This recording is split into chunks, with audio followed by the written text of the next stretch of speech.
when you look at return on investment on lighting, unlike HVAC,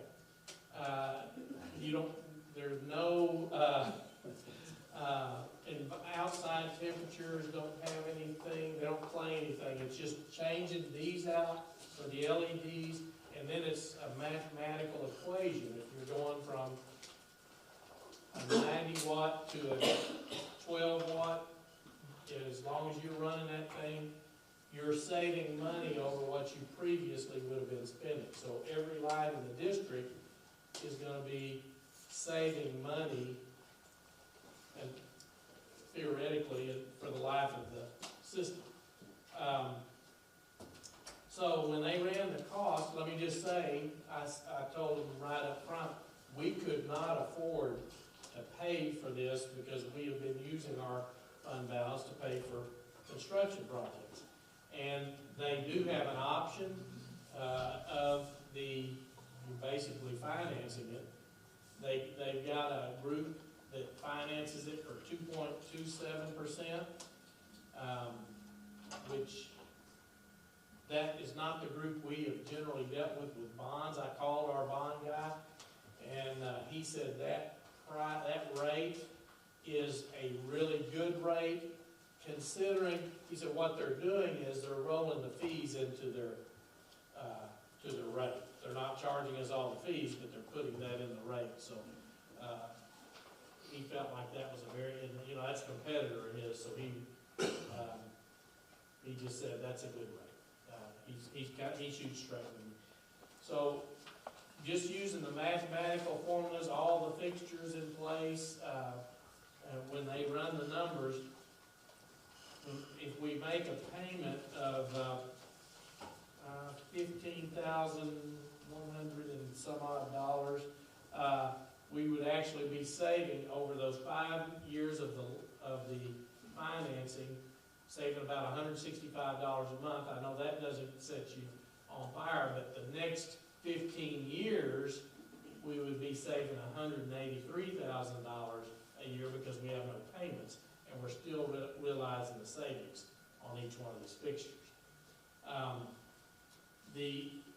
The other part of that is, as I looked at it, really weighting, it really kind of puts, for one thing, it puts the possibility of them having the pricing on the LEDs at the same, because just like y'all know, everything is going up. These fixtures are going to continue to go up. The life expectancy on these are guaranteed is at 20 point. Listen, 20 point. I'm sorry, Alan. What did you say? 20.37. 20.37 years. So we get the immediate benefit of the better lighting. You don't have the buzzing that you sometimes have with fluorescence. You don't have the odd colors that sometimes come with fluorescence. You don't have to be changing all the ballasts and bulbs that you have to change with fluorescence. So there's going to be some immediate benefits to us, to our staffs, to our students. With that said, I want y'all to know that I did not take this lightly. I looked at it, and I think I talked to about 10 West Texas customers of theirs, and everybody I talked to was really pleased with not just the price that or the money they were saving, but they come in after hours and work and on weekends, and there's very little disruption to anything that you do.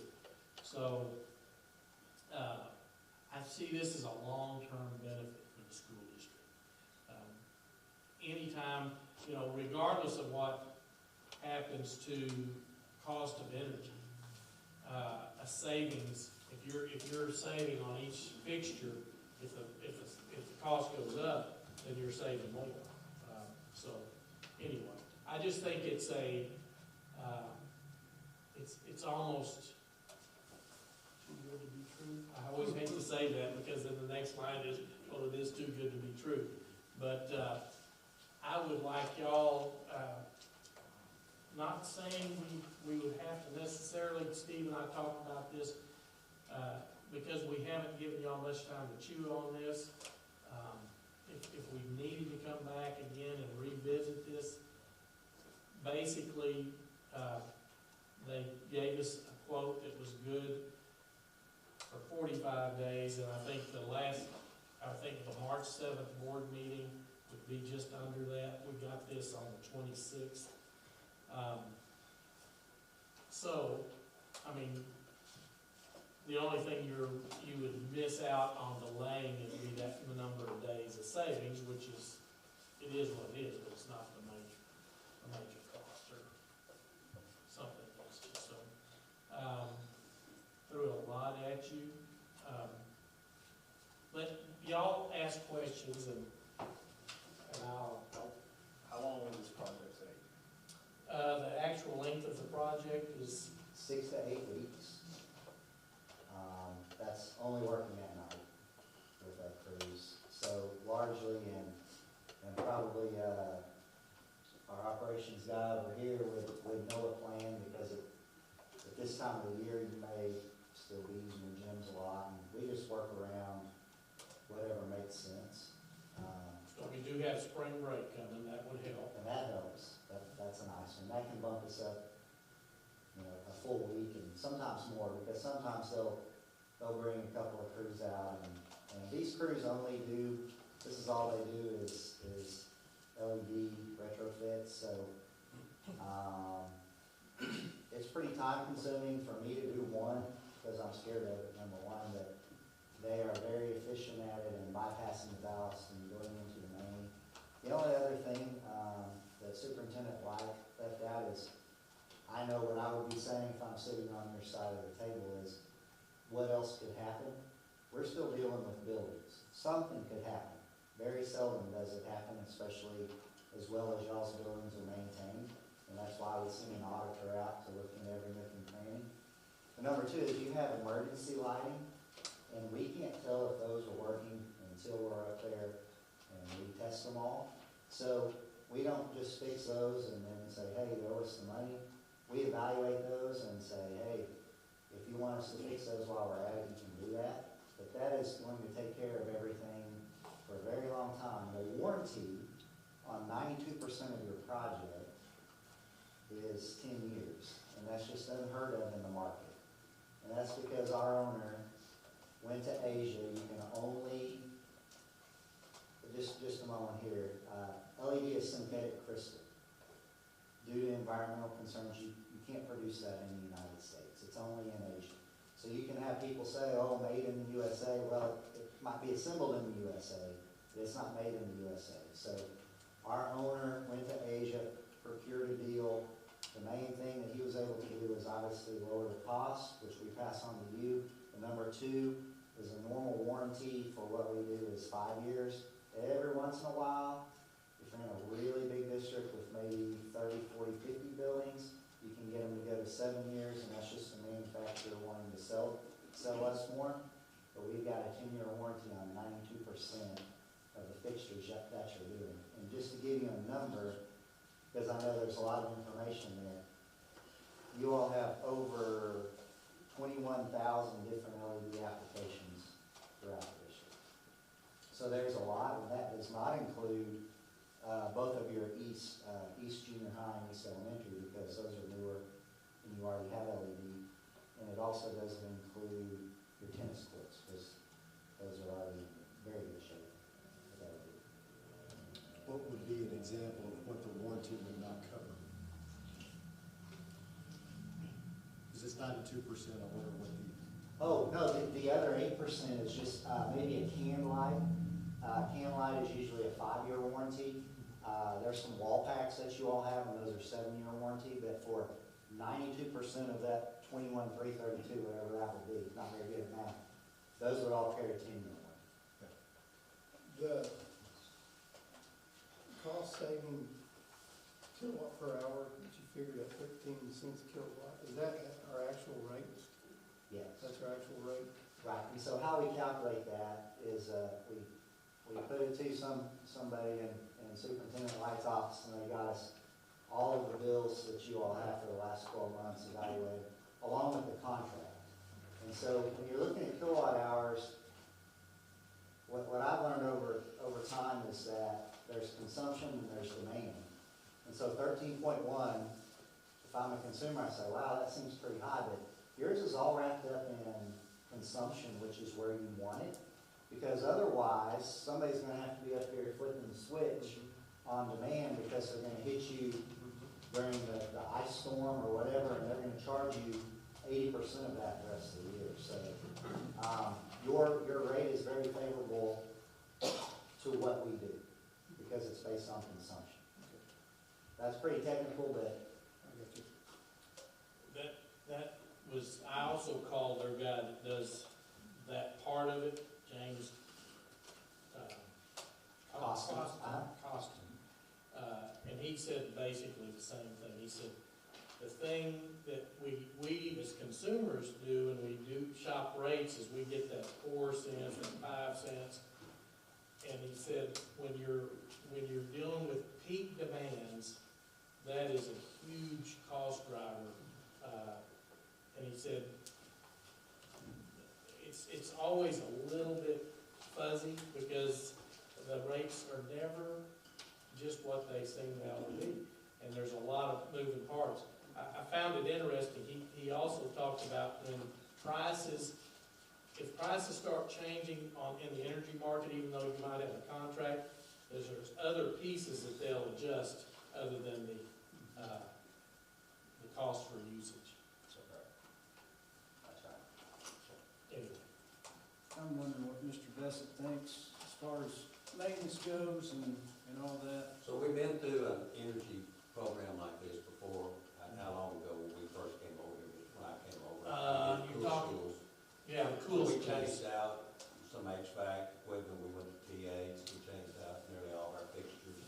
I want to say that was at 2012 or something, 22? 12. 12, I believe, so 9 years, we're approaching 10 years, that's when we had, our unoccupied switches, and, the lights go out if you're not moving, that kind of deal went in there, so. That was a 10-year program. I guess we changed, so that's kind of where we're at on that. Yeah. We changed out some gym fixtures and all that, so. And A lot of it is replacement costs, so it is what it is, We are replacing some fixtures with LEDs now. Some of our older buildings that you can't get the ballast, et cetera. Not from an energy standpoint, but just supply, but You know what we spend annually replacing bulbs and maintenance?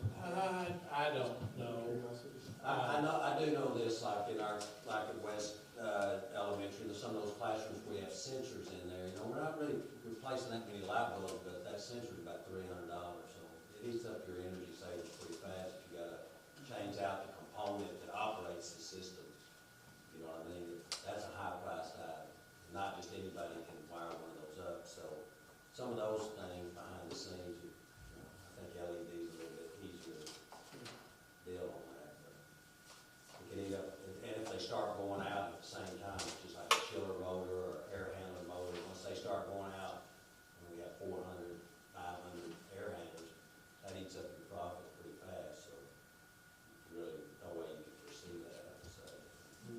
The 10 years on a product, is you just have to put papers in it. And the audit that they do is based on TEA information and Department of Energy. Department of Energy, and also there's a bit with, if you've ever, and we all have it, with fluorescent, they get pretty hot, and LED is not. And so, according to ASHRAE, which is your HVAC, and they look at the best way to calculate, you do get some benefit from being cooler, especially when we're here in Texas. And those lights run cooler, and it helps keep some of your rooms quite a bit cooler. So that's calculated, and that's pretty minor. Mostly what you're dealing with is if I'm going from 32 watt to 12 watt, that delta or that change is 20. You multiply that by 2,400 hours, which is the TEA number for how long they say a classroom's lights are on, which I know my wife being a kindergarten teacher, that's a joke. Hers are on, but I calculated about 3,100 hours because she tends to work past when the kids get there and go home. So all the numbers are pretty conservative. Of all the projects that we've done in Texas and went back 6 months later, every single one of them, the numbers that we calculated, the number was actually, of savings was actually greater, -1. And that's because we didn't see in their contract that we lowered it to a point where they got assessed a surcharge. You all don't have that type of surcharge. And the good news for that district is we called them and talked to them, and they said that wasn't our intention. They're more into if something became uninhabited, and that was the reason that that's in their contract, and they changed it. They changed the contract. That was a small district. So let me tell you some of the folks I've talked to. Midland, I think, has been y'all's big project, Midland ISD. Numbers wise. Yeah, and West Texas for sure. I think Seminole, Greenwood, Lamesa, Abernathy, Cisco, these guys, they also did a project for First Financial, but y'all may know Gary Milliron. He was out. He'll be back either tomorrow or the next day.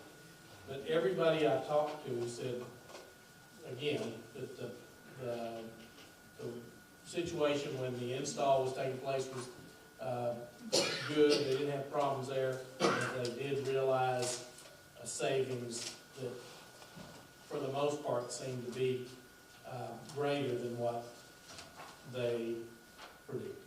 So, now that's not off the total bill. That's off of the lighting. That's not considering the HVAC. Now, I also called Ideal Impact, and I said, so guys, what if you have because you're monitoring our electricity usage.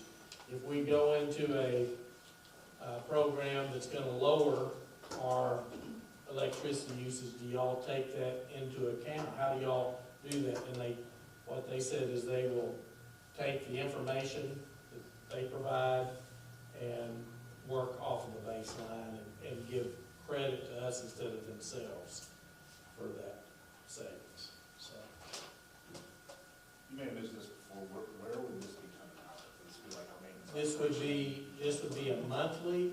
So basically, what you're paying, the savings. So if your Taylor electric bill is $50,000, theoretically, you're going to lower that bill, that $15,100, and now I'm making a $15,100 payment to the loan, the people carrying the loan. So it should be flat. Should not be an increased encumbrance on your budget. And then we start making. And then after 5 years, that's right, you start realizing the full savings. Is there, on the finance side of this and taking out a loan for 2.25%, is there any max level that we have to take this before voters get any kind of approval as far as how much we spend or what? Well, Because, I mean, that could go on and on and on. yeah, where does it theoretically, stop? Yeah, With an no doubt. I agree. And I've asked our bond guy Yeah, and how that works. And he says he said, it's not like a copier lease, which if you read the fine print on a copier lease, there's also a that's being underwritten also. But it's not the same as a lease. But he says these kind of arrangements go on, and you hear them called performance contracts, a lot of different things. This is not quite a performance contract because it does, in a performance contract, there is a propensity to tell you how you're gonna live. These lights, every time that light comes on, that's a savings that's going into effect. So it's not truly a performance contract, but it is, as you say, it's like getting this loan, and it's similar to the maintenance tax note that we got, or the time warrant. But it's not exactly, I mean, it's a little different than that too. Because, I don't know how government capital does their underwriting. I haven't seen that piece of it yet, but what you're saying is right, Brad. Anytime you are looking at trying to leverage somebody else's money, it's a form of a loan, and where does that stop? So, I would say, as long as you're, being able to not put your M&O budget in jeopardy, I guess, you could continue to go on top of that. Because in reality, our M&O budget should remain flat, because the savings will pay for the note. But that's a good question. I asked Nick Boulash that same question. If we do this, is it gonna have an impact either way with the people who run our electricity system? Yes. Ideal impact, that's what I said. They are gonna have to make adjustments based on their calculations of what they're saving. And they said they would. They're good with that. Yeah, and I would also say,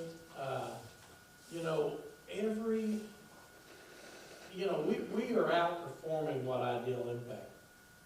Of course, then we got the coils. But, we are outperforming that. I suspect that is gonna be paid off in advance of what they originally predicted. This is a flat 5-year, and it's based strictly on the mathematical equation. And so it's not gonna fluctuate, and that's not an early payoff. Now, I did talk to one of these schools, and they said they did pay it off early because they were having, I can't remember which school that was. They were having better savings, and they just said, oh, we're gonna pay it off. They had the money in the fund balance, they paid it off. But that's, again, I haven't seen the paper that contract government capital is working on. So. And I wouldn't get into district business, but you can pay in arrears, so you can let it ride for 13 months before you make the first payment. I'm not saying you should do that at all. I don't have anything to do with the loan part, that's government capital. So that's another aspect of it. And if we weren't in the school business and we were in the private world, and a lot of people would pay cash for this, your ROI on this first year would be 21%.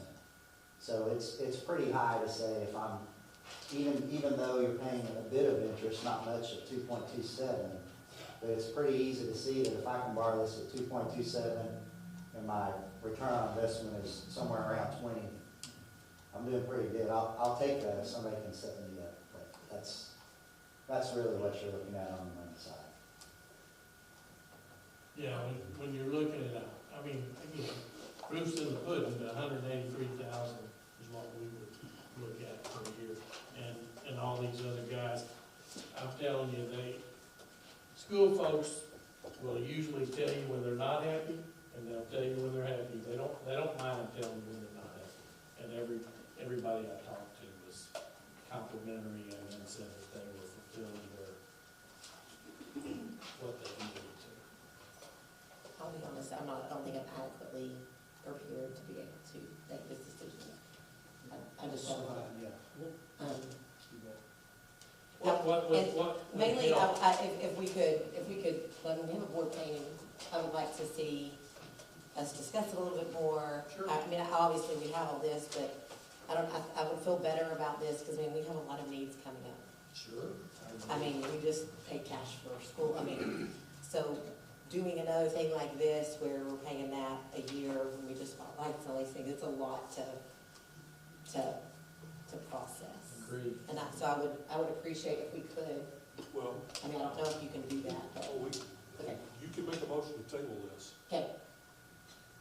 But what I was gonna say is, if you guys take this, review it, come up with your questions, get those to Joey in preparation for the 22nd, and then we could act on this, in March, on March the 7th, which would follow. But it would, we do need to table this, so somebody would need to move to make that happen. Since we have the time, you said we have 45 days, is that right? Yes. So I agree with Miller, I say we take it, just to make sure. Well, I'll move to table. And I'll second. You get that, Desmond? Any other comments, Mr. Light, or anybody else have any questions? If you would, as you think of things, if you would let me know and I'll forward them and get the answers quickly. All those in favor of tabling this item, please say aye. Opposed? Thank you for coming. Thank you. Thank you, Sir. sir. Thank you so much. Thank you. All right, well, let's move back to item 4C. Hello. Mr. Hagler is going to, we are required to have a public hearing on our paper report. And Mr. Hagler has some information he'd like to share with you in advance of that public hearing. It is my pleasure to present this report, the Texas Academic Performance Report. And the reason I say pleasure is because once we dig into the data here in a few minutes, you're going to see how successful our students were last year during very unfortunate times, very difficult circumstances. We couldn't have been more proud of what they did on their STAR scores and their ELC scores last year. And as I always tell you, it's a group effort, the students themselves, the hard work and dedication they put in their academics.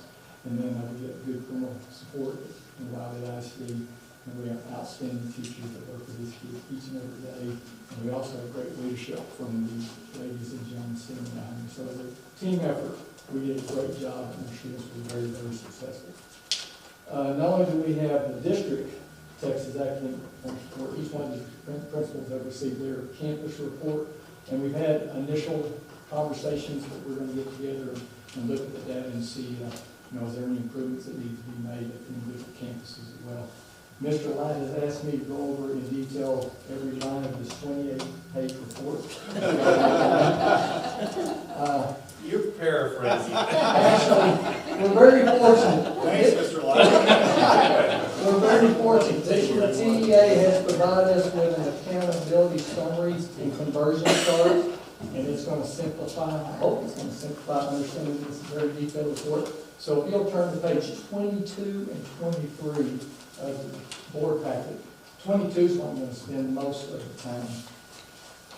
I reported to you last June our scores, and nothing has changed. It's the exact same scores that I reported last time. What has changed is they broke it down into subgroups. So now you see all the subgroups listed and how they did per group.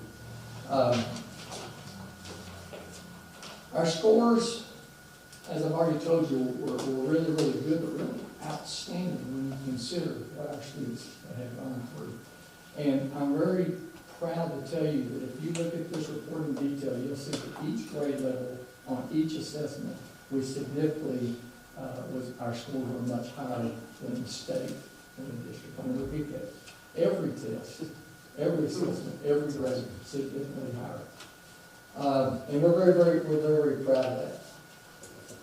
If you look on page 22, and you see where it says Student Achievement Raw Component Score, it's going to take a little background for y'all to be able to understand what those scores are, because they're raw scores. And I'm going to try to explain that to you. Just to give you a little background, if you look on the next page on the conversion chart, I've told y'all over the last couple of years that we're held accountable under 3 different domains in the APUF accountability system.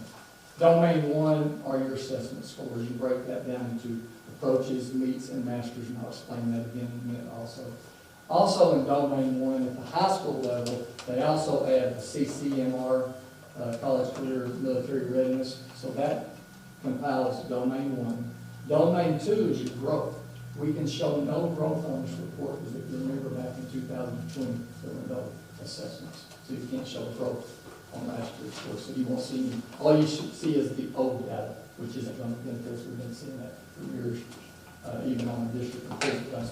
And then domain 3, those are targets, it's called bridging the gaps, closing the gaps, and I'll go over that in detail as well here in a minute.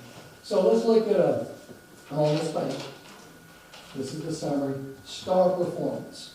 So if you see we made a 62, let me explain the approaches, meets, and masters again. To the state of Texas, if a student passes the star or the EOC, that they call that approaches. And the state feels that if a student passes or meets the approaches level, that they can be successful at the next grade level with some intervention and remediation. And then the next category is meets grade level. That's the goal. That's where the state wants us to be. The state will also tell you if you may still require a little bit of intervention, remediation to be successful at the next grade level. And then if you're at the master's level, that means you're doing well on all of the assessments. So how we got that 62 under star performance is you take all of our tests, grades 3 through EOC, and all the scores, 88% of our students were at approaches, 65% of our students were at meets, 33 at masters. You add those together, divided by 3, that gives you a score of 62. Which I'm proud to say, if you look at domain 1, you'll be made that. So we're right where we're going. That's outstanding. Almost everything you're going to hear in this report is great. Okay, college, career, military readiness. The next one. That's not quite as easy.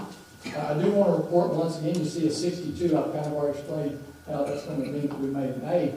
But I do want to kind of share something a little bit negative. 2 years ago, one thing about CCMR, it lags. This is not last. This is what's confusing about the paper. It's not last year's score. It's the previous year. Okay, so there's a lag in there. At one time, 17-18, we had a score of 85. 18-19, we had a score of 76. This year, we have a score of 62. Let me keep reminding you, we made an A. That's great. But I need to explain why that score keeps coming down. Think back to the pandemic. 2 years ago, the last 10 weeks of school, we shut down school. So our students, to be able to get these numbers, that means 62% of our students met the requirements, either the college eligibility, the career, or the military. So when they shut down school those 10 weeks, students couldn't take their ACT and their SATs. They didn't get that option, so they couldn't meet it that way. I know Reagan's here, CTE courses, our industry certifications, the kids didn't get to take the certifications, so they couldn't meet the qualifications. The Department of Defense decided 2 years ago that they're no longer going to give information about when students sign up for the military for confidentiality reasons. So I don't think we're doing a whole lot worse than we did. Oh, you got a question, I promise. No. So confidentiality is what they tell us. But I don't think we're doing that much worse. I just think over a period of the time of the pandemic, our students have not had the opportunity to be eligible for these levels. Just to dig in a little more into the CCMR, if you look at that, you'll see that the majority of our students do get their eligibility through the college path. A large portion of our students obtain that through dual credit. We made a decision years and years ago, 15 plus years ago, that we're going to emphasize dual credit. So that's one way you can get on that. Our students that do participate in AP do a great job on their tests, so they get it that way as well. So I just wanted to make sure y'all understood that. Also, our students' SAT and ACT scores, we look at those, are far superior to their peers across the nation. Okay, so both of those are A's. Now graduation rate, that's a combination of graduation, attendance, and dropout rate. You add those together, divide by 3, and you can't get much better than 99. So outstanding on that. Okay, school progress. I've already told you that we can't show school progress because of the cancellation of the test, but they do give us some information on relative performance. And I want to talk to Mr. Goodman here, because he and I had this conversation, and he's been saying this for years. I was bragging a second ago, and I still think it's really great that we overachieve and we have much higher scores than our peers in the state and in the region. But what do you always say, Mr. Goodman? Hey, I want to know how we stack up against schools that are like us. Yeah. Not just schools that are close to us, but schools that are like us. So that's what that says. Relative performance, we're being compared to 20 different school districts that have not the exact economic disadvantage number, but similar. And with those schools, when they did their 3 meets, masters, approaches at the same school. So we're right where we're supposed to be with schools that are relative to us. So we're very, very proud of that. Okay, closing the gaps. Go to closing the gaps. That's the other pages that I have there for you. I believe that's pages 24 through 27. This is a little bit different. It's not a raw score, component score. It is percentage of targets that we met. Okay? So for example, I'm looking at this sheet right here. Status and data table. This is where we get into the subplots. This is domain 3. Subplots. Not how we did as a group, how we do in each group. From all students, African American, Hispanic, all races, then it gets over to economic disadvantage, English learners, special ed. They set a target for each subplot. Now, that's not a Wylie target, that's a state target. And then we see how we did. So if you look at the first column, all students, English language arts, the state says that 44% of our students should be at the MEET standard. Remember, MEETs is what the goal is for the state. That's what they want us to be. A lot of schools, a lot of students aren't making that over the period of APF accountability, but that's what the target is. As you can see, 65% of our students do. So we met that target. So anywhere you see a yes is good. Anywhere you see a no is a red flag where we need to make improvement. So if you go across on the academic achievement, MEETs grade level, English language arts, we meet all of our targets. I wrote the number, I believe it's 11 out of 12. Yeah, it's 11 out of 12. We did not meet the target for Asian population. What we have to do as principals, we have to identify who those students are and see what we can do as far as remediation for those kids. Even though if you look at their scores, they're showing higher scores for that, but that's the hand that we've been dealt. So if you see that we missed that at 65%, the state said it should have been 74%. So if you go down to graduation rate status, we met 4 out of 4 on that, so you can't be any better than that, 100%. Next page, the next thing, sorry, I'm going on a couple of sheets here, is English language proficiency status. Once again, we were 1 for 1. We met at 54%. The target the state gave was 36%, so we're 100% again. You go to student success status. Now this goes back to the approaches, meets, masters, divide by 3. If you notice, we hit 11, 12, and once again, it was the Asian target that we didn't meet. But I do want you to notice that if you look at the score under there, but I find this to be ironic. We didn't meet our target, but 90% of our students passed the test. Let me repeat that. 90% of that subplot passed the test, but we didn't meet the state target. So we'll have to once again identify that small group and see what we can do on that. Next page. School quality status. This is back to CCMR. College career military readiness. Now there is a red flag here. And if you can see there, we met 5 of 6. This is the only place on this report that we didn't get an A. We got 83%. And it's because of the Hispanic population. Once again, it goes back to what portion of that Hispanic population did you get to take that entry certification or did you take the ACT? I'm not making excuses. We got to identify who those kids are and make sure that we improve on that and get those kids the opportunity to do so. Okay. So those are the only red flags on it. And then at the bottom, participation.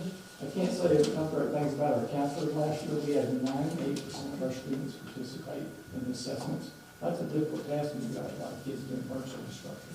So we're very proud of that. So I understand, I want to know that very, very quick.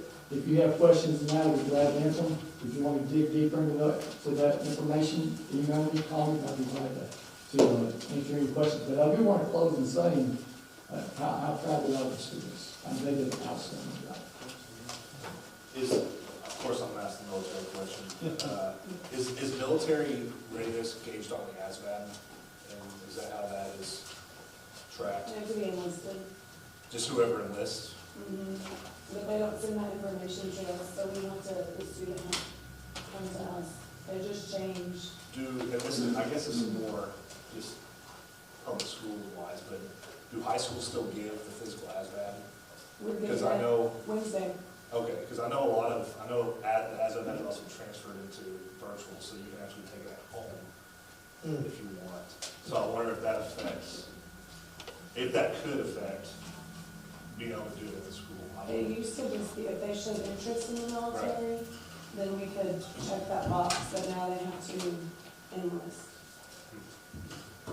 And one thing I need to say about CCMR, a student can qualify in more than one category. You can get it in military and in college and in career, but only counts once. So keep it look all through. So when I said 3 years ago, 85% of our students met one of those categories. Now it's down to 62.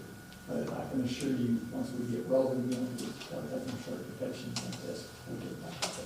They see that too, because over the last 2-3 years, military retention rate has been at an all-time high, because no one can get out right now because they don't want to get out. And so whenever you don't have those spots open up, people retiring or separating, it slows down and once it's.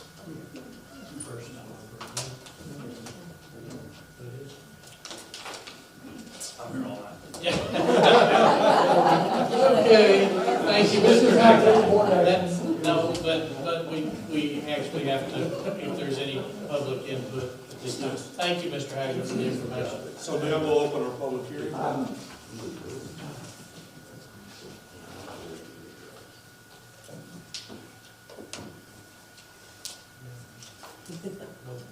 Okay. All right, let's see, item D, calling the school board election for May 7th. Yes, sir. Each year, we're required to call for the school board meeting. It's a little premature because the final date for filing is the 18th. So, you know, until then, you don't always necessarily know that you need an election. Right now, we do have a contested spot, so we are calling for the election. Information about dates, everything you wanted to know about the locations, the contract, the cost right now. They're estimating the cost of the district will be $5,922.95 if all entities participate. They've already given us an estimation if the county doesn't participate, but they're going to. But they're going to. So it could go up to over $8,000 if they did participate. If the county, If they didn't, but they're going to because you got a county judge and gives you at least. I don't know what else. I know the county judge. The three larger entities that are in that, there's 16 total, which is the county, the city of Abilene, ISD, are currently in elections. So our percentage is about 8% of the.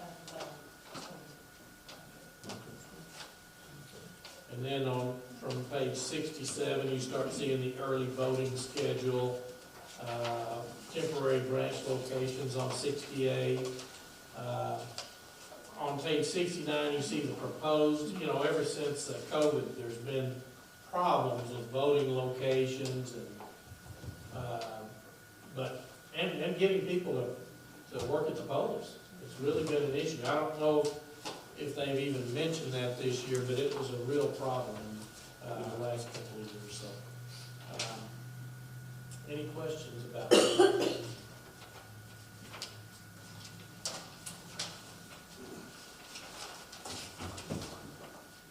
good board. I'll make the motion. How do I need to word this? It's a call election. Yeah, You take the subject and. I'll make a motion that we call the school board election for May 7th, 2022, and approve contract with Taylor County Elections Office to conduct joint election. I'm looking at the other one. I'll second. Motion made and seconded. Any other questions or discussion?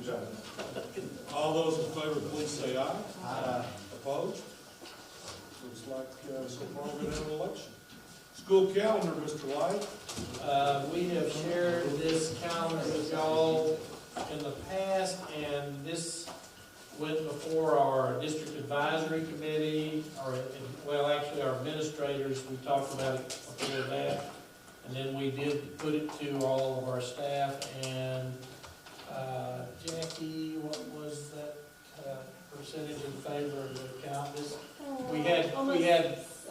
options. At one point, we narrowed it to 2 for the survey. It was like 68% or something. 68% in favor of this calendar, so. The major changes in this calendar are around Christmas holidays. You know, this is actually, we are gonna actually have a couple of extra days in there. So, I think everybody will be pleased with that. And, we still start, approximately the same time. We'll end before Memorial Day. Another little caveat, when we ran this calendar, is that we are going from 6 staff development days to 7 because of the number of days. Teachers are on a 187-day contract. The way we did the minutes on this contract, we had enough minutes built up to do 2 bad weather days and shorten the number of days that we need to be in attendance is 172 days. This doesn't, I was just wondering, having been a high school teacher, does that mean they're gonna do half days? Monday, Tuesday, and Wednesday? Is that what that? No, you're talking Like about on the exams? 21st? Like that? No, They'll we be half. didn't actually do that Okay. this year. We had just one day, So you it was said- an early release. Now, the high school, No, that's what I mean, the high school. does All three of an those. early release day off Two. the 2 days. They have a lot more minutes built up than all the other campuses, so that's also how we were able to do this. Like on the road trip football nights, and that's a real staffing nightmare, so that's worked well. And we would ask you to consider that calendar. I make a motion that we approve the 2022-23 school calendar. Second.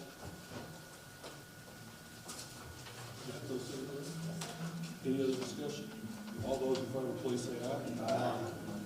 All those opposed, say nay. This is close. Thanks for doing the surveys. No. Appreciate that. Helps. It does help. Helps so much. All right, Mr. White, somebody wants to give us something out of D6. Yes, sir. In order for the district to accept real property, it has to be brought to the board, even if it's given, because there are long-term implications with real estate. This property has been a property of Wylie Lions Club. It's located adjacent to Wylie West Junior High. It was built in 1983. It's a metal building. For many years, that's where the club met. Wylie Lions Club has suffered the same fate of a lot of service clubs. Our membership aged out, and I'm the last paying member of the Lions Club. Mr. Bessett, Mr. Hagler, and Mr. Bond. Robert Harper, am I right about that, act as trustees, and actually made this donation. I didn't think I should participate in that. It seemed a little self-serving if I did that. But, if this, or my fear is that if the club folds, then that property, it'd be a nebulous situation. It might go to our district, our state of Texas, I don't know. But the guys, we knew all the guys that were on the charter group at Wylie Lions Club, and they really had a heart for the schools. That's one reason they put it there, and we feel like we're honoring their memory by donating it to the school. It's 3,600 square feet. Mr. Bessett feels like there is some benefits to some trainings, possible meeting space, some possible storage. So we'll be working on that as we generate a plan. Currently, there is a group in there that sells cookies, and that they have maintained the building for the Lions Club, because that's a cost. that you have, so they've maintained that building and, you know, used it every day, so it's in working, condition. This is I feel like a substantial gift to the district, because on the tax records, the value of the building shows at $35,000, but if you look at 3,600 square feet for a metal building today, you're probably, now this is an estimate, but you're probably looking at about $140 a square foot, even on a metal building with all in, air conditioning and everything.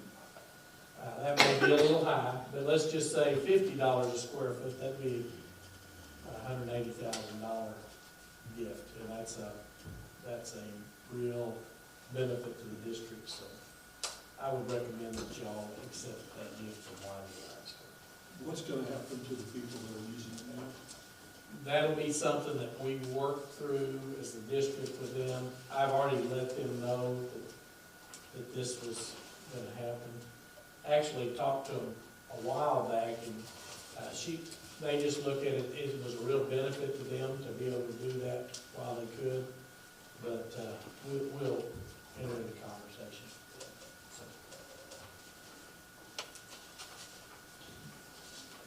Anybody else have any questions? You guys want to look at gift for us in the mail? Take it, so I move, we accept the real property gift of the Wylie Lions Club. I'll second that. Any other discussion? All those in favor, please say aye. Aye. Opposed? Passes unanimously, Desiree. I would say that there's a possibility of one more gift. It's a little different situation, and it will be coming down the road.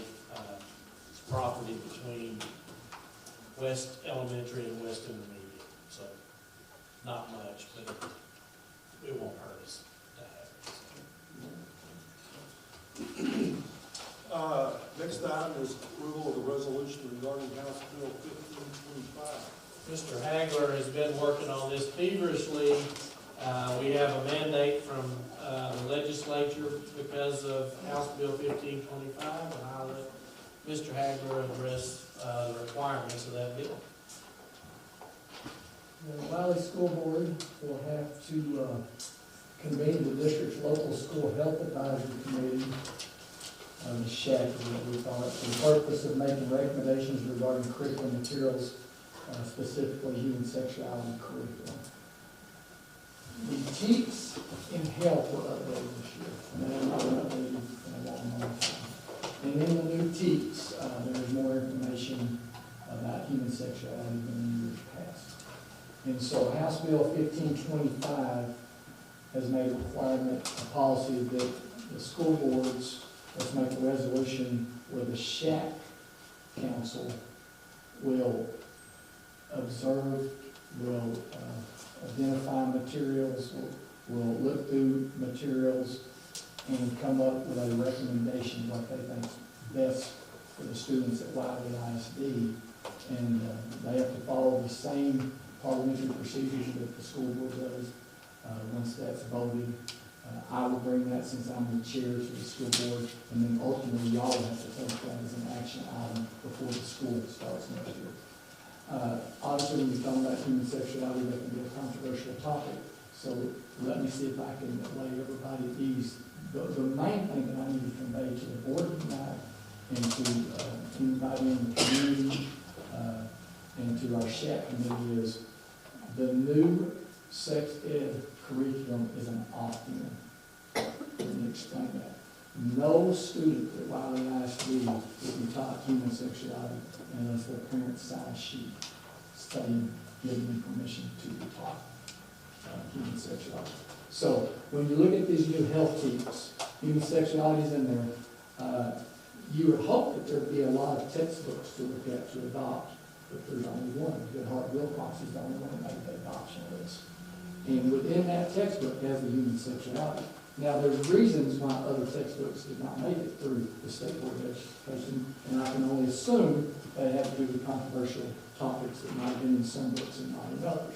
So the State Board of Education approved Goodhart Wilcox. So at our next SHAC meeting, which by the way, SHAC's not anything new, we've had that for years. Student Health Advisory Council. We're required to have 4 meetings a year. We've already had 2 meetings first semester. We'll have 2 the second semester. But the difference is because of this topic, they require us to have a public comment session. So we will follow all the guidelines and rules that are required. We have to have a 72 hours notice, same thing like the school board. But the only book that we have right now to review that the state board approved is Goodhart Wilcox.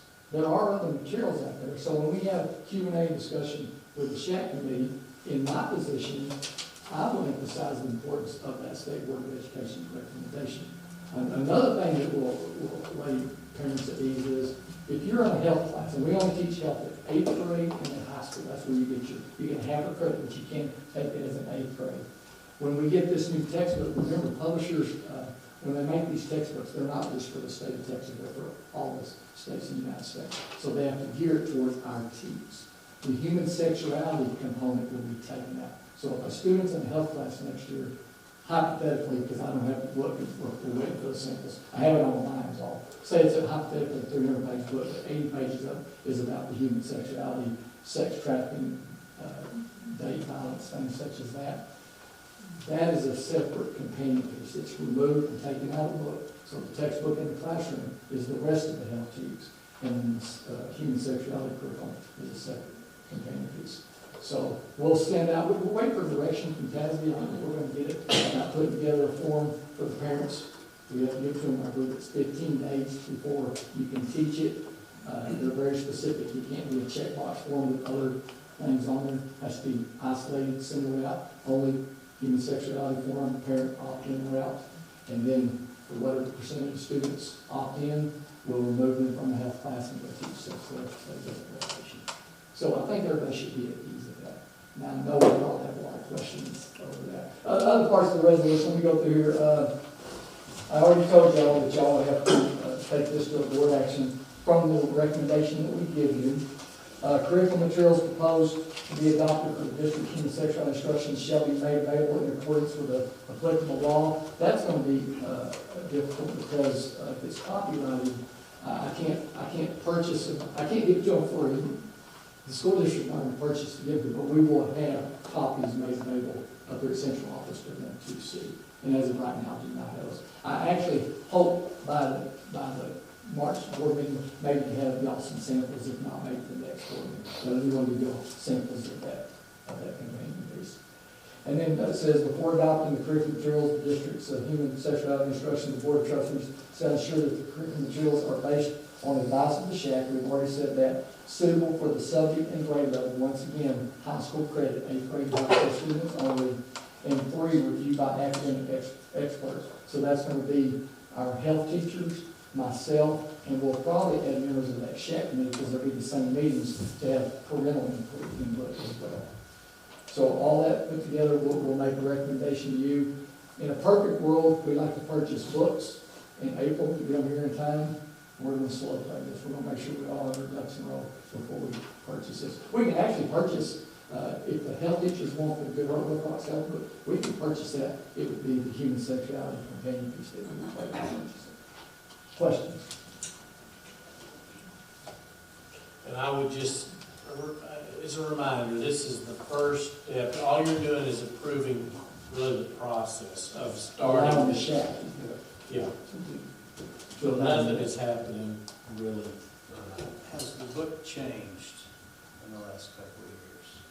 The health book? Yes, sir, it's a brand new adopted. This is a brand new. And I don't know how old the health book is, but it's 12 plus years old. So the book's changing plus the new text. And there's more new text other than just human sexuality.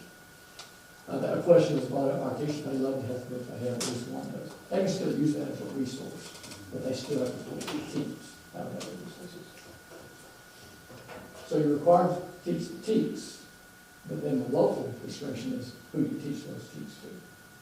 If it's controversial. Who's on the committee? I know you gave us the list, but just verbalize it if you would. I'm the chair, co-chair, I'm going to call her by name, Carissa Paris. She's a perfect co-chair. She was our lead nurse last year. She works out at Region 14 and houses to the gentleman that's over, he's the health consultant in our region, but she's still over school nurses in the region. And, our Does lead she have nurse, children in the district? I was gonna say that we met all the requirements on the committee. The requirements are, that one of the chairs has to be a parent with children in the district, and the majority of the members have to be members of the community with children in school that are not employees. I had a much larger committee council, and I had to remove them because we weren't meeting the criteria, because it has to be a majority. So we invite those people as guests for this. So who's the rest of them? Who are the rest? Any name? John Fanning, Josh Hardwick, Max Johnson, Angie Haney, and Lois Burson is our lead nurse, and then myself. People that I feel very comfortable that represent the values of our community.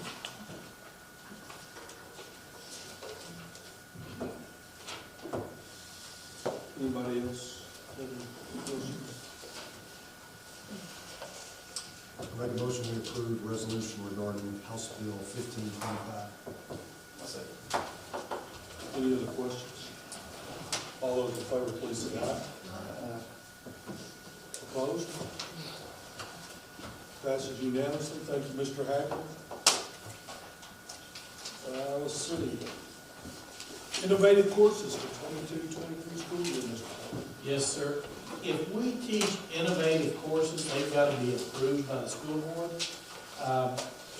Reagan Berry has been working on expanding the CTE courses that we are offering, and they are falling under the innovative course guidelines. And so I'll let Reagan kind of talk about what they're recommending and give you a little more information. First, I apologize for my voice. That cold front really took it out of me that came in over the weekend.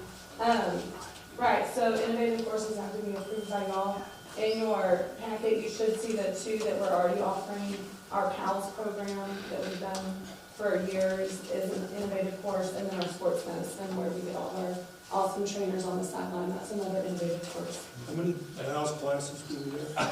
PALS, It's on page 79. Yeah, say hey. You don't know that, Joe. Oh, there's a lot of background on this. Oh, man. Little- Ignorance It's is middle, bliss. yeah. It's broke up. Well, let's just say that No, I like PALS. And I want more PALS. More PALS. Our junior high principals and elementary probably want more PALS. that Am I being, rascal at the high school won't give me more pals. am I being wrong? I mean, am I? I can tell you that, we're training them with our lead class. So, We're working on it. that's the joke. Okay, So every time we talk about PALS, guess we what? want more PALS. We'll get a bumper sticker.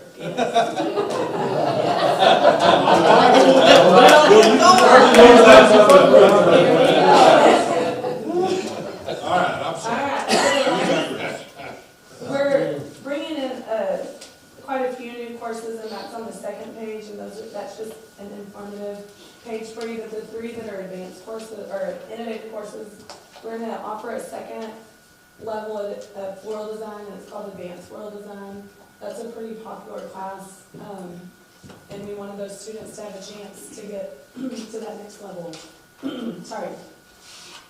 Practicum in entrepreneurship, that's been, coming down the pike for a couple of years as our entrepreneurship program grows and gains success. And so what that course is students that are in that practicum course, all the practicums are capstone courses. And this particular student that would be in this course would have entrepreneurial skills and be basically running their own business. And that's brand new. It's been in TEAs and the CTE to be determined, and they finally released TEAs for it and approved the course, and they approved it as an innovative course. And then the last course, so the Purple Dog Company, which was birthed out of the entrepreneurship class, is formerly known as business management. And whenever we're looking at those programs of study and really getting those on a good pathway, retail management fits better with how we're teaching the class. And so we hit most of the teaching retail management rather than using the Dean's Code for business management. and that is an innovative course. So those are the three courses that have to be approved by y'all. And then, like I said, y'all feel free to look at the new courses that we're offering next year, and I'm happy to answer any of those questions. You'll see quite a few practicums, because over the years, we've gotten those students on those pathways to where they're ready for a capstone class. And so we're excited to offer those to those students next year. And so those new classes are on page 80 and 81. And these courses, the new innovative courses, also are in a coherent sequence of courses, Yes. so they can work. And so that's been the goal, is to get all our courses in those coherent sequences. The state passed where level 1s and level 2s are weighted at 1.23%. And then whenever we get to that level 3 and level 4, which all of these courses are at level 3 or 4, are weighted 1.47%. And so, when you weight those, y'all have heard me talk about weighted ADA, WADA. So that course for that student, instead of being weighted a 1, which might be English 1 or algebra class or whatever, they're getting a much higher weight. So that generates that revenue to help in that course.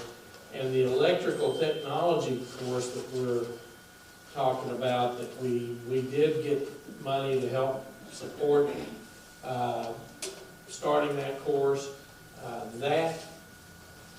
Part of the enticement for us to offer that course is they were able to show us a way that course more than pays for itself, because the curriculum part of that course is fairly expensive, because they're doing a Virtual reality. A virtual component where they're putting on the goggles and they're working in an electrical environment, working on plugs You can and come check it out panels. Wednesday, they'll be Yes. on campus. Okay. Y'all go ahead. I'll break something. But, so that, when she talks about that weighting, the important part of that is that the longer they're in that coherent sequence, they can gain that weight.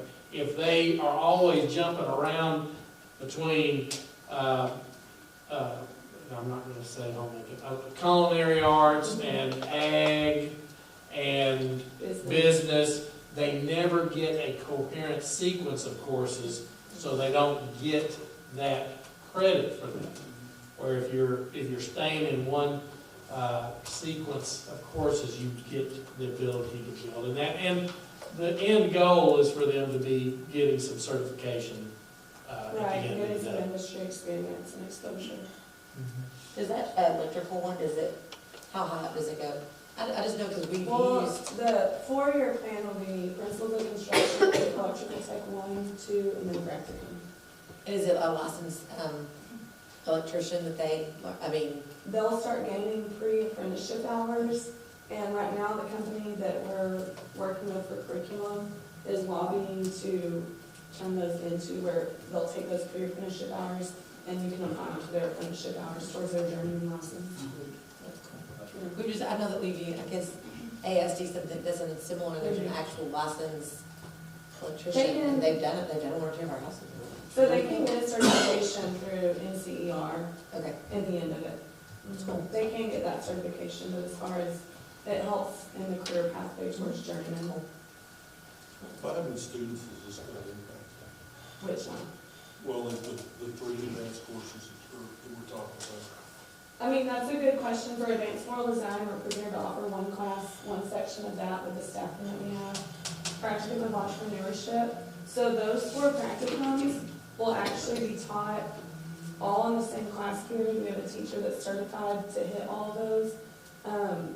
And that's an interesting course because the state for practicum courses requires only 45 minutes of seat time per week.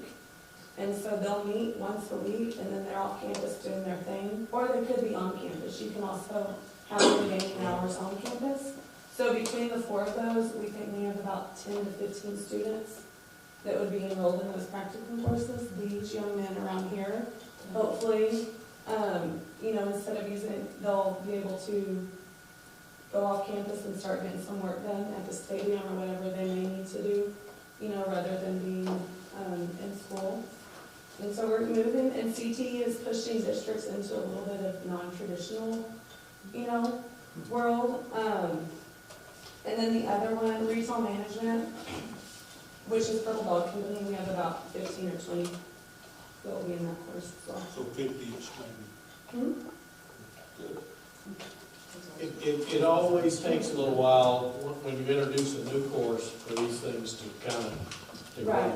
And so that's what we saw with the Purple Dog Company, and now it's really in full bloom, and that's what you grow into these things. Right, we're shooting for that electrical tech.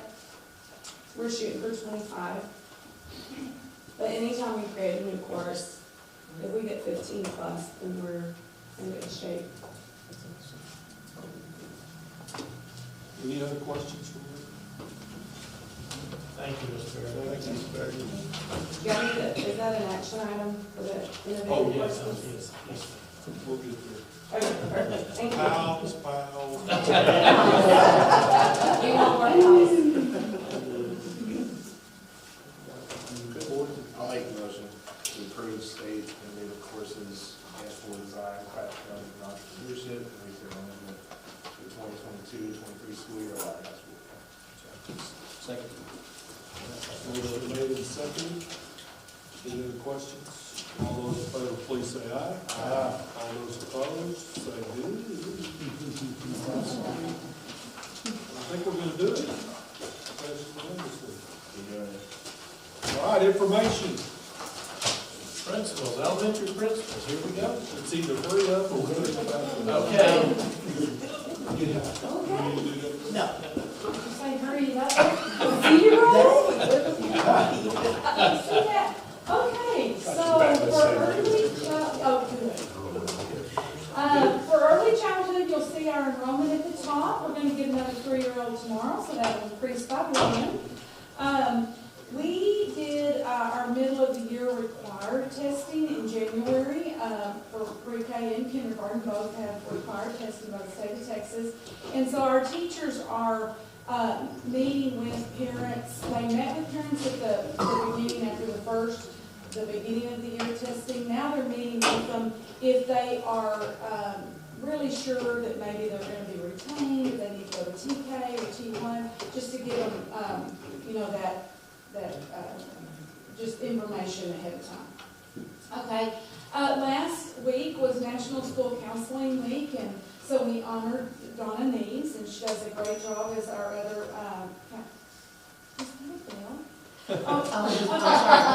We do have some music programs and some see, I can't even talk now because I'm trying to hurry so bad.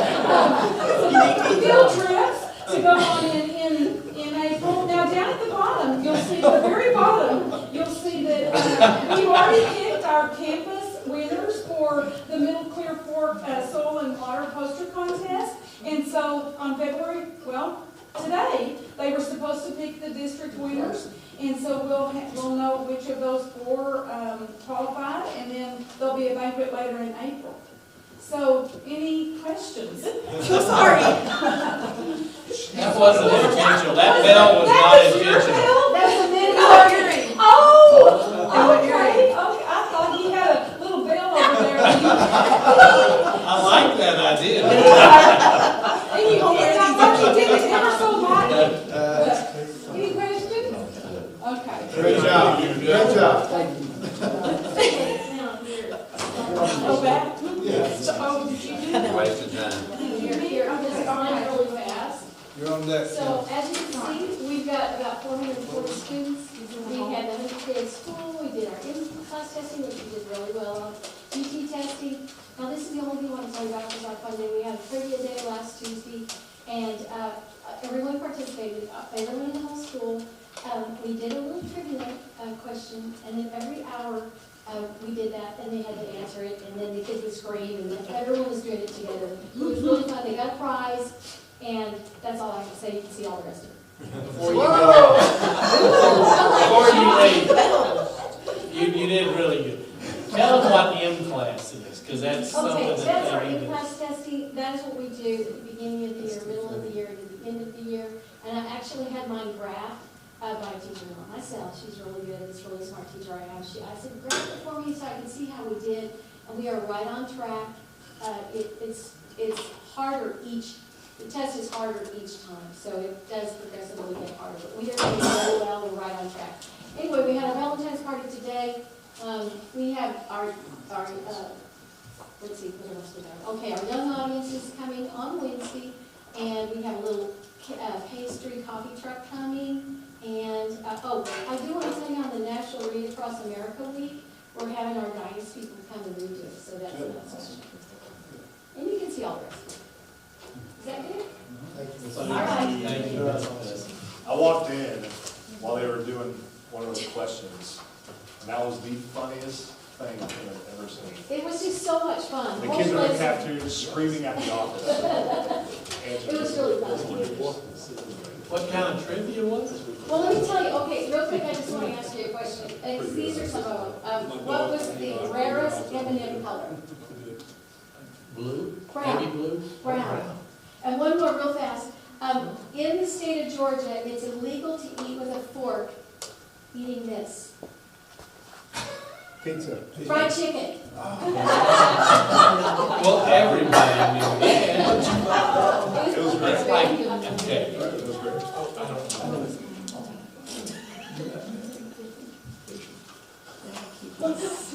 So we appreciate those of you that helped us out with College and Career Week. That was a blast. We had dress-up days, the Abilene Fire Department came, we had youth career speakers, and then third grade had junior achievement. We're also doing the in-class testing. That does send up, it helps us to figure out if there's any red flags. We also use it to indicate whether a student needs to have further testing for dyslexia. And also maybe helping to place students in classes the next year as well. That's helpful, because at the young age, those things don't stand out as much, those difficulties. Our food trucks have been fun. We have a teacher that has lines up a food truck every week to come to our school. And so we've had live pie, toasted traveler, toasty live came, and then barbecue. There was no dancing at that time, but it's been okay. The Rotary Club came and donated dictionaries to our third graders. They pass those out. They do that every year. And I just want to add that we have 24 pals at elementary. So, and we could use more.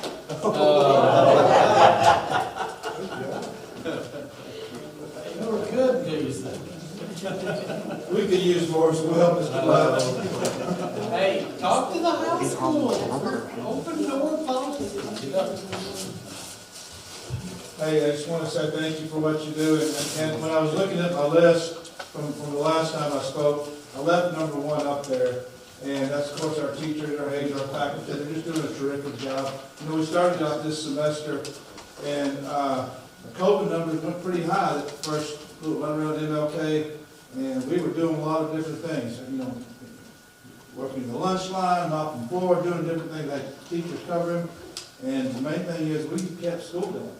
And I'm very proud of our staff. Just a few, you can see the list through here. We did a 3rd grade reading field test, and that was online. We just finished that up. It's actually the window still on, but we just finished that up through there. We had our book fair last week as well. Very successful book fair. I am still kind of on a sugar high from the Valentine parties that we had today. It's very exciting. The kids just had a great time. We kind of mixed things up just a little bit. Parents did a terrific job of sending items, unbelievable.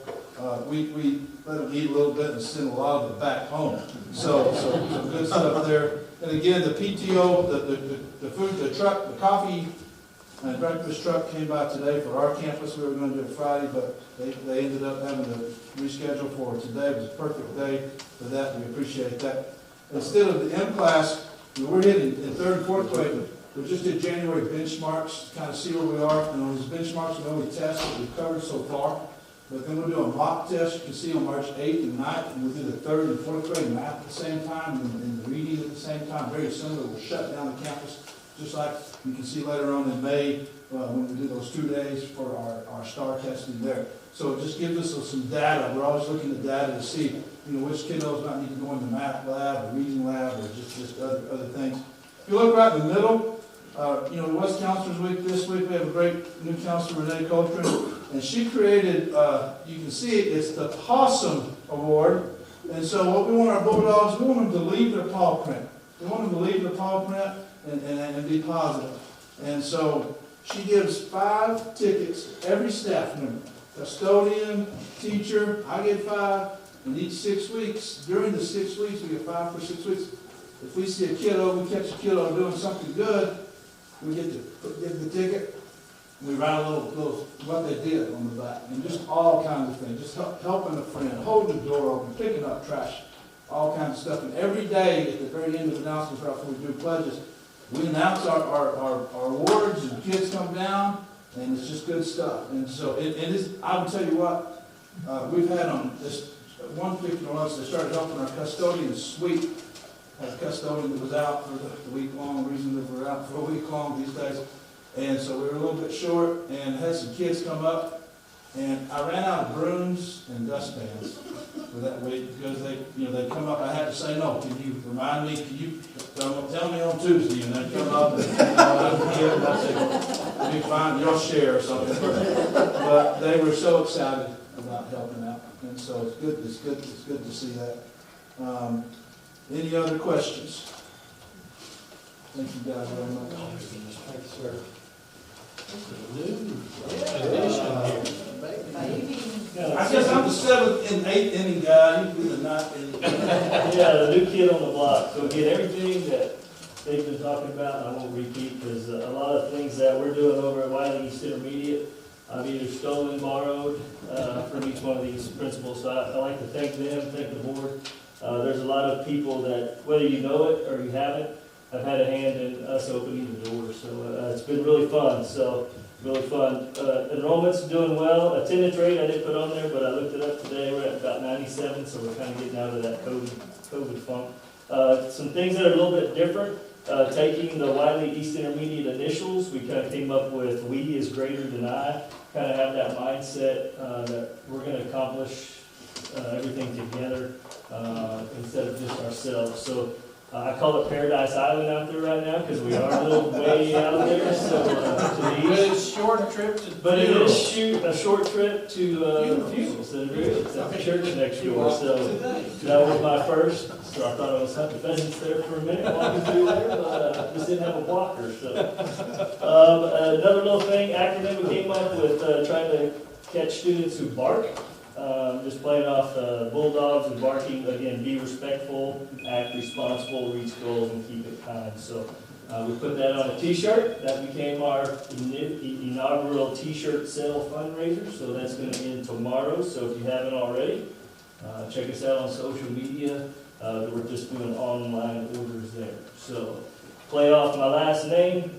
The weekly staff newsletter is called Bacon's Bit. So if you'd like a copy of that, I can definitely get you on the email list.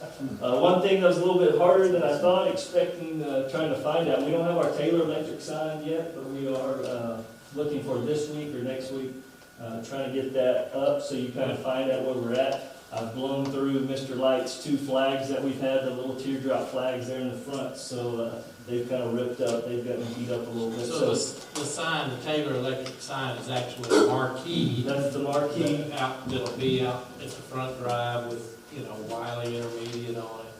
Just like all the campuses. So other than that, we finally got us on the map, trying to get us on Google. You couldn't find us, so eventually I've kind of the squeaky wheel gets the grease on that, so I kind of harped on them. So actually, if you type in Google Maps or Apple Maps, you'll be able to find us. We don't show up at Old Lane Church of Christ. So, but again, everything's going well. Again, appreciate everybody's help in getting that thing rolling. So, if you don't mind real quick, I got 2 things. One, sorry, Mr. Bay, you remind me, I'm calling you out a little bit.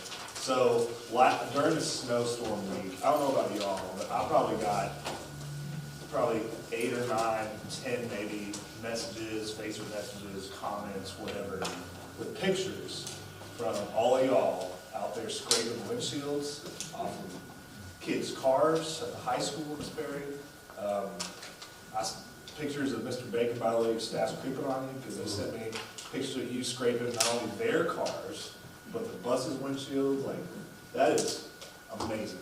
So, Yeah, I didn't know that was going on. Yeah. We did that. They got lunch duty Mrs. Jordan. Yeah. And then two, a little shameless plug for the reading thing for the Dias Anthem. So the Read to Me, the Operation Read to Me, we started that when I first got here, and because of COVID, obviously that shut down. And we had a senior airman reach out to me and wanted to revitalize that. So there's a lot of airmen that are eager to get back into schools and connect with the kids. So if you know, please let them know. That's all I got. You know, it's pretty obvious every time we do this, we give them a hard time about how long they go.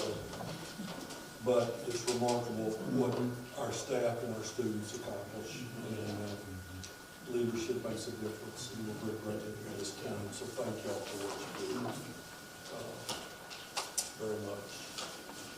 Every year we have this discussion about moving the school board meeting next month. And I'm gonna put my foot down this year. We gotta stay on the field. We can't be on the side. How about the 7th? Well, I just wanted you here. I didn't want Okay. anybody else. So that's, that is the information. We move up a week to March, the first Monday of the month. Actually, Carol appreciates it being the 7th because it gives her time to get the bills ready. So it's a whole lot better than the 3rd. Well, we're glad to do it. We skipped one item. Oh, we did. School board planning workshop. I just wanted to rag on Mr. Wylie. All right, board workshop. Yes, sir. Just a quick reminder, we're meeting February 22nd at noon, East Intermediate. I think we're gonna meet in the music room, Mr. Bacon. Is that what we decided? Because we have everything set up nicely in there. Shed will cater. Desiree's already got that order. And we will be finished by 5. Starts at noon. Starts at noon. So, anything that y'all are wanting, you know, I'll put in the letter, you know, some of the things that I was looking at, but, if there's anything, we'll include the LED project as well. Well, if you have anything else, make sure you send it to Mr. pretty quickly, so you can get that added, so it can go in the public notice. I'm making a list. All right, Mr. White, COVID-19 update? You know, we've got, of course, there's really good news out there right now. If you look at the county, all the active cases, the numbers are down, hospitalizations are down. The ICU COVID cases are down. School last week, and now there's no staff with an active case. We're actually down to 3 students today that have active cases, so it's a really good time. My observation would be that COVID is cyclical. It isn't going to go away. It's a virus. I think we'll see another spike at some time. Just looking back at the information that we have over the life of this thing, it seems to be a cycle, an uptick in January, late January, and around the August-September timeframe. So those are the 2 high points of the couple of years of information we've got. I do think we've been very fortunate. I think Mr. Boone was talking about, you know, the tough week we had there, and it was a tough week as far as staffing goes. A lot of those were not COVID issues. Those were flu and stress, and we heard a lot of different things. And then at the high school level, we had a lot of activities going on, from county shows to sporting events and so forth. So, you know, there were a lot of issues on why we were hurting staff-wise. But again, every campus did a great job of making it work. It's so important for our folks to be able to count on us to have school if there's any way we can make it happen.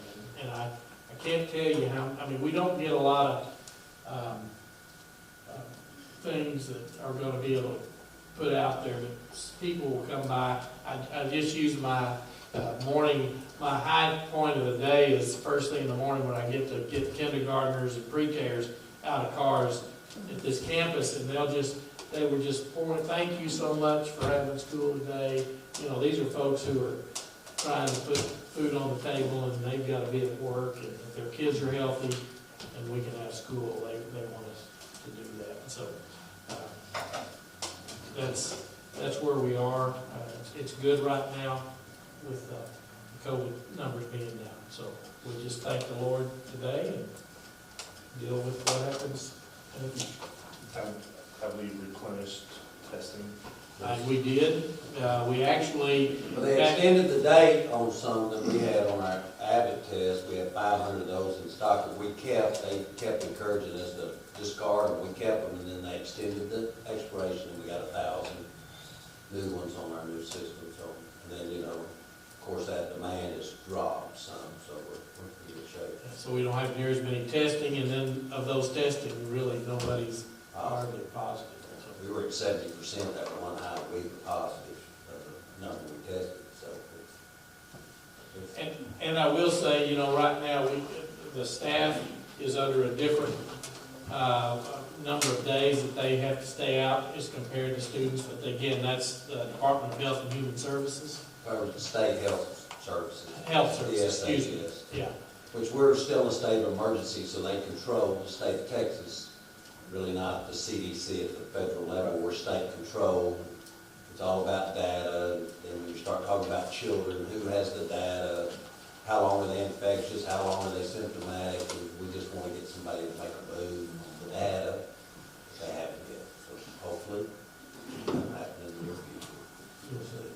Yeah, I was gonna ask if y'all had heard anything from that 10-day stay-at-home period for kids. Yeah. It's really hard. We've had a lot of those phone calls with parents saying, you know, like my kid maybe never felt bad, but had some symptoms and then tested positive, or they were sick one day and now we got to stay home 10. It's a tough deal. Yeah, it's real tough. Any other questions?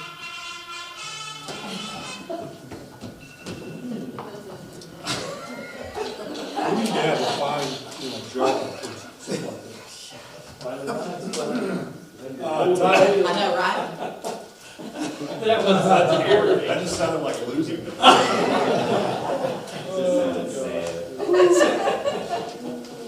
Title IV safe and drug-free school compliance report, Mr. Wylie? Yes, sir. Each year we're required to give you the number of incidents that we have and the campuses, for the use of marijuana or other controlled substance, or someone who is under the influence of alcoholic beverage. There you have a report on page 106. At the high school, we had 5 incidents of possessed, sold, used, or was under the influence of marijuana, and 2 at the junior highs. That is combined numbers at the junior highs.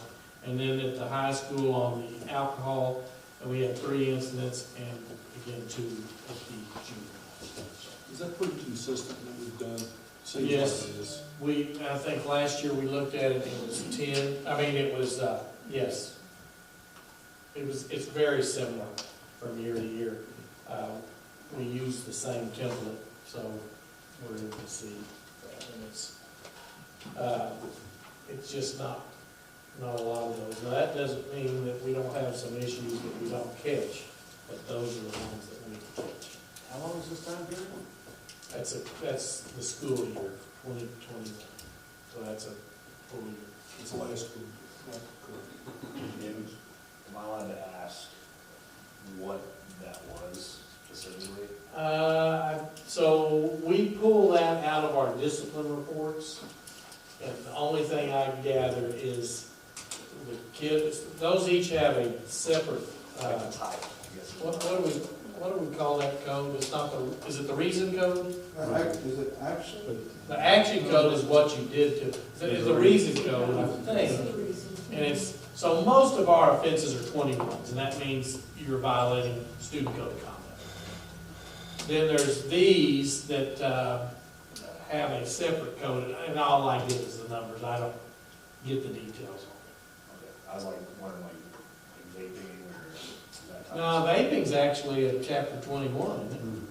So vaping is a high target issue at the high school, they're working real hard at that, but that would not fall under this. So that, there's, you know, when you prosecute marijuana, it all based on level of THC, you know, so, and having to test that, whether or not it becomes a criminal offense or it's a violation of student code of conduct with a prohibited substance. So vaping is taking us into a new world on that, which is not an exact science. So, Yes, that's accurate. It's kind of like, I mean, at first, we all thought it was kind of like smoking a cigarette, but it's not. So, I mean, we don't have any new rules. the residue's hard to measure sometimes. Fulfills that requirement.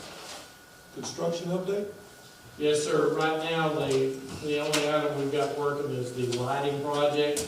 They should have all of the service racks, what they call the service racks in place. There's one on the northwest corner at the tennis courts, and there's one between the baseball and the softball fields. It was really interesting. We had the ice and all that, and there's a lot of low water places back there on the north sides of our fields, the softball, baseball, and they had trouble getting back in there. But I think those are finished. They were working on them last week, so I think those are finished. Delivery date on the poles is February 21st. They feel like they're gonna work from softball to the east, so they'll go softball, baseball, then tennis. They think they'll be through with the softball by February 28th. I think they'll be through with baseball lights by March 7th, and then the tennis courts by the 15th. So that's the timelines. So when they come back from spring break, it should be all done.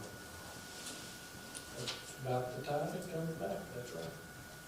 But they, of course, softball, they've already started. I know we've got a lot of vehicles up there. How many scrimmages have We we? scrimmaged this weekend here. Two scrimmages so far. Went to Rock and then here. So 28th softball. 7th baseball, 14th tennis. And he did make the caveat of the weather holes. Sure. Any other construction questions? Well, thank you, everybody. We appreciate y'all being here. We're about to